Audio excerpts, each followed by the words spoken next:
Oh, wow, we went live really fast. Hello, everybody, and happy Wednesday.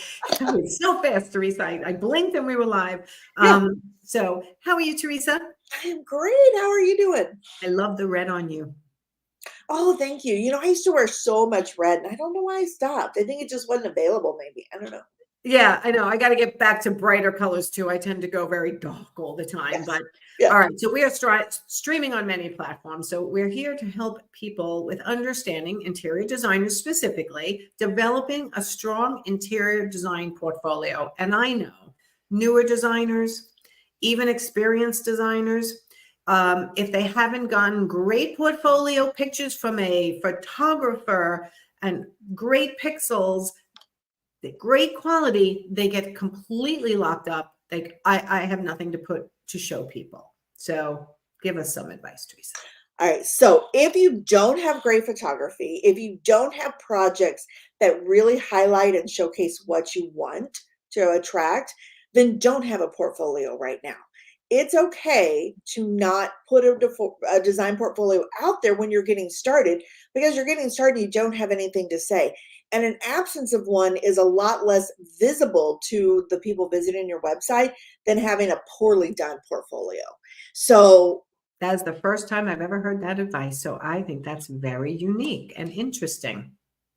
think about this. You go on a website and it's well done website and it's images, they're probably stock images that Yeah. are your design style that you're interested in, and it's well laid out, it's crafted, it tells you exactly what they do, what their focus is, how they do it, and you're like, oh wow, this feels like a great fit, let me contact them. Did you ever miss that the portfolio wasn't there? No. No, but if they have a design portfolio and everything on the website's perfect, and they have this design or portfolio that has crappy before images or It's terrible. poorly done, poorly lit, it could have been bad done iPhone images, or maybe you hired a cheap photographer who didn't really know what the heck they were doing when it comes to interior design photos. They're more of an outdoor portrait guy, and so the lighting is terrible. You're going to really lose the attention of somebody who was probably excited to work with you because everything else on your website was well done.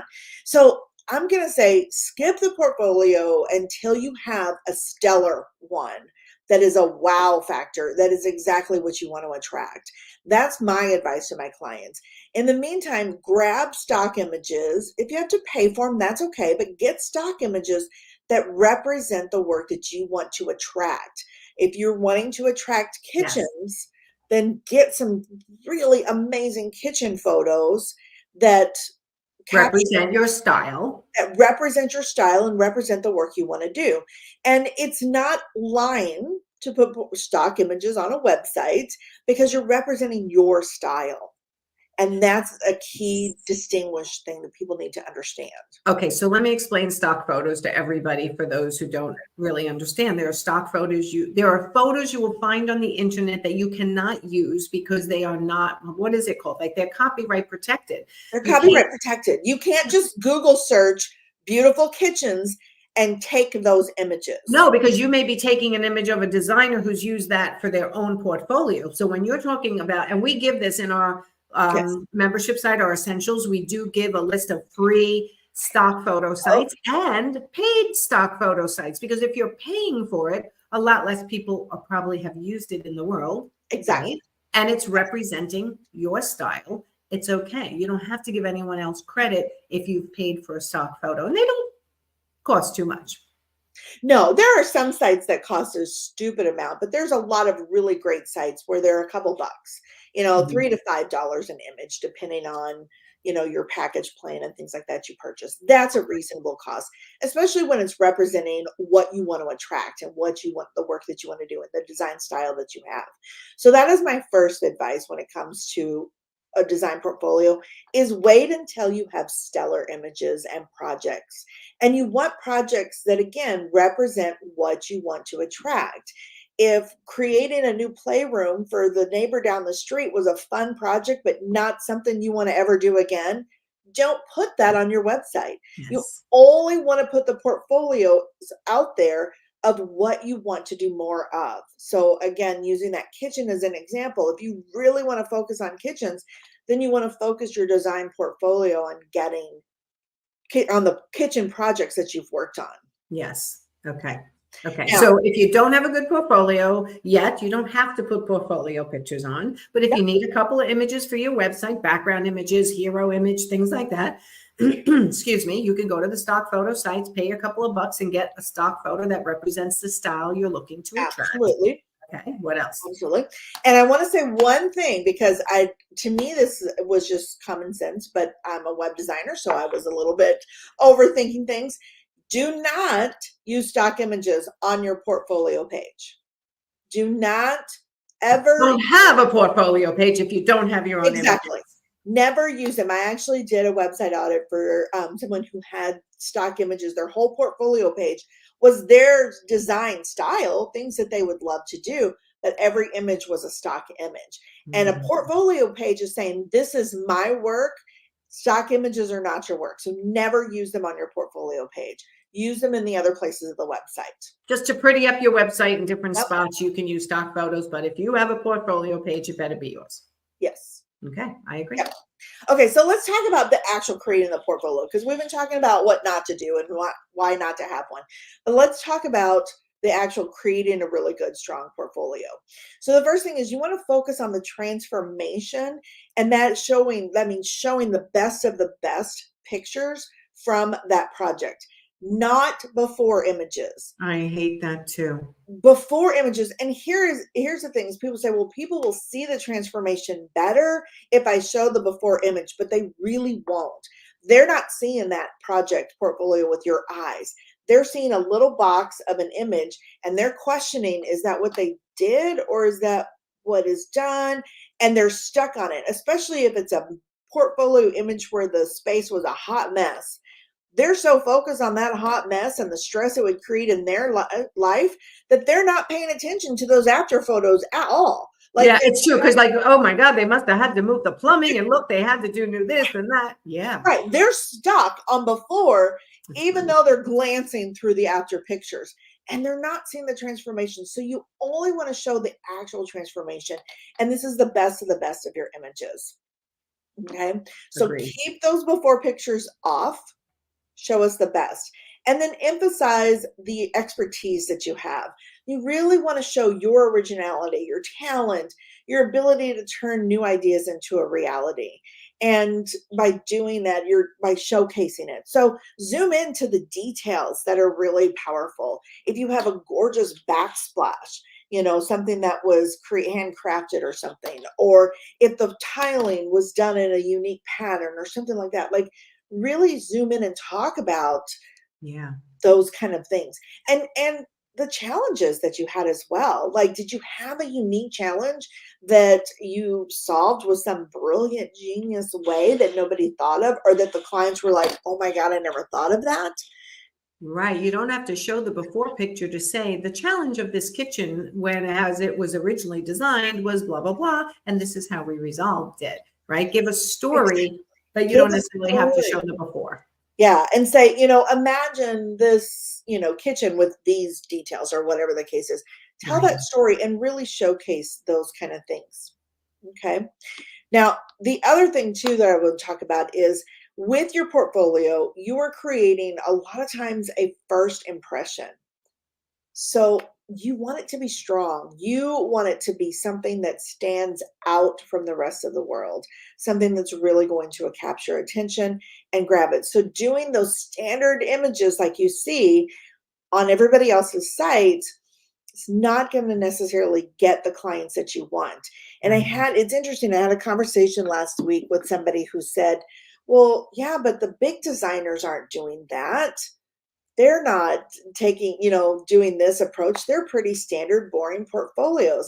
That's because they're big designers and their name speaks for themselves. Yeah, at this point, they're a brand. They're not a designer looking to create a larger local business. Yeah. They're a brand. They're hired to fly everywhere to do, Right. They have a team. They have a following. They have an audience. They have all these things that you as a new designer don't have just yet. And you can't jump to the front of a line. You got to go one It's step at a time towards the front of the line. It's the way it works. It takes time to build a yes. business that you're admiring on social media. It takes time. And I It's always have to throw this in. It's not always what you think either when you're looking on social media. It really is not. It really is not always what you think. And you don't want to skip the line either. I'm going to Yeah. put that out there as well. Because if you all of a sudden jumped ahead of the line and became this overnight success, you would not be prepared. You would be overwhelmed. You would be terrified. There was a journal, the Dream Journal or something like that. There was a college girl who created this journal that exploded. And she talks about how it almost, put her under, like just trying to keep up with the demand. Oh yeah, I have seen people grow too fast and their businesses have folded. And it was too much. It was way too much. And it really, she started living a life she did not want to have. So Right. that's my thing. So, all right. Those are kind of the easy I basics. have one other. Do you have more?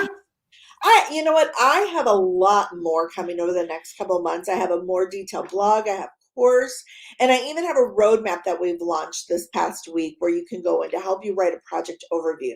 That's the other thing that I want to talk about is write a project overview. I understand a lot of people just rely on the images, but your project overview is content that it's going to give you so much content to be used in so many areas. First of all, it's going to help you really showcase your knowledge, your expertise, your ingenuity, your creativity, how you work, all of that without being, I work this way. It's going to be a much more crafted story way of showcasing how awesome you are. It's Sure. going to allow you to organically use keywords and phrases that will show up in SEO searches because you're talking about the craftsmanship, you're talking about the design, the furniture, all of those things. So it's going to be a natural boost to your SEO, and it's going to allow people to immerse themselves more deeply in your project rather than just looking at the images because they don't know the challenges you face. They don't know the impact you had on the client's life. They don't know those kind of pieces unless you tell them. I just want to say this is called a case study. It's like a case study, right? I remember, and I want to go look at your form. I'm sure it's fabulous. All your trainings are fabulous from your website, which you provide a tremendous amount of free trainings for people on their branding and everything. So if I remember when I was a board member of the Interior Design Society, IDS, and I'm still very involved in a great organization. When people applied for the Designer of the Year award, there's a process to apply. Yeah. And I have to tell people in January, if you're going to apply for anything related to a project that's going to complete during this year, start filling out that form. Start the case study at the time the client signs with you because you're going to forget a lot of the details and you're not going to have to go back into records. So it sounds to me like you're asking people to build it from the beginning. Build it from the beginning. Build your case study from the beginning. So by the time this job is over, you actually have all the words and all the actual things that happened, all the things you solved and dealt with, all documented. And here's the thing, this portfolio can turn in and transform into so much content. So it can be a more professional, formal case study that you present to potential new clients. It can be a blog post that is written on your website because you take the same content and you rewrite it in different formats. And this is part of what we're developing right now in a much more in-depth course to go with this. So it can become a blog post. It can become this just a basic project overview that's a little conversational, pulls people in, gives them the details without going in depth. Then it becomes that deep case study that you get to showcase and really show what you're going to do. And you use that on your social media as well. I was just going to say, in every section of that project overview, every section of that blog post, every section of that case study is now a goldmine of social media content that you can market yourself for months off of one portfolio. Yeah, totally. One job or one blog or both. Incredible. And that's what we teach too. Start somewhere, video or blog, and then break it down. So if you're starting with your client and the details related to that job, now it's really constant content. It's constant content, and there's so much you can do. So there's one other thing. So Duke Renders does photorealistic rendering. Yes.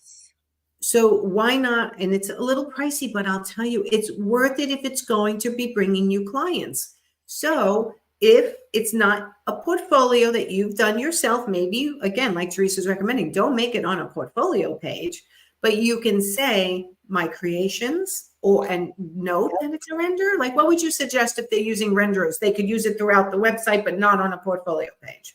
So here, renders are such a great, powerful tool to utilize as well.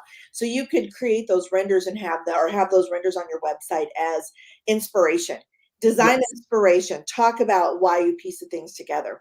I also have a client who has started taking the renderings for her projects that she's working on that are in progress, and we have a portfolio that is in progress.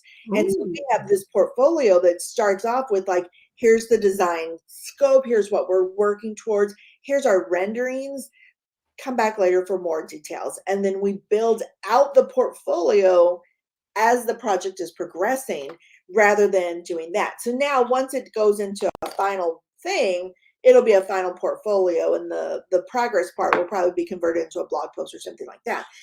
But that's a powerful way to really bring in all of those details. So, and if you're creating a rendering for a client, that is your work, that is your project, that is a vital piece of a portfolio to showcase the ingenuity and imagination you have before you even get started. Yeah. Yeah.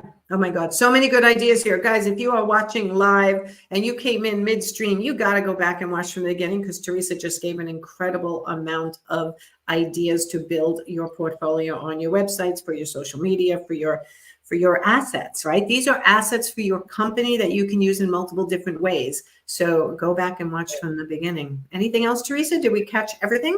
I think we captured everything, but we always have a blog that goes with our videos, so you can always get more from the blog post.